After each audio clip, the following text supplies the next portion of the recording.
بسم اللہ الرحمن الرحیم۔ رسول اللہ صلی اللہ علیہ وسلم رنج و غم سے پناہ مانگا کرتے تھے اور اس دعا کو مانگا کرتے تھے: اللہم انی اعوذ بک من الہم والحزن والعجز والکسل والبخل والجبن وغلبۃ الرجال۔ ترجمہ: الہی میں تیری پناہ چاہتا ہوں رنج و غم سے اور عاجزی اور سستی اور بخل اور بزدلی اور لوگوں کے قہر سے۔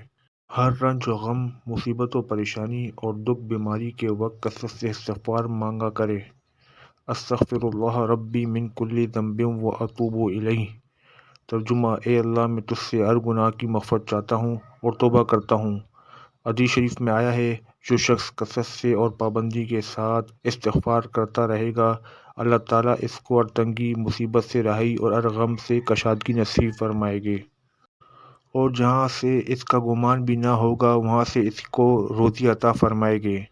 علامہ ابن تیمیہ رحمۃ اللہ علیہ فرمایا کرتے تھے: جب میرے دل میں کوئی مسئلہ کھٹکتا یا کوئی مشکل حالت پیش در پیش ہوتی تو میں کم و بیش 1000 مرتبہ استغفار کرتا ہوں، حتیٰ کہ میرا سینہ کھل جاتا ہے اور مشکل حل ہو جاتی ہے۔